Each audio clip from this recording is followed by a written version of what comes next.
Welcome back to this series of videos on electric ukulele playing.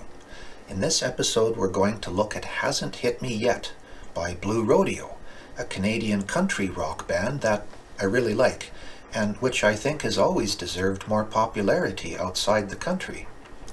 The original song has a mandolin, which is played a bit differently, but we're going to fingerpick the uke here and it'll be great. We're once again doing our 1, 4, 2, 3 roll. Don't feel bad if your fingers get tired doing this. It takes some time to build up endurance. It is maybe now more important for you though to keep your fingernails clipped.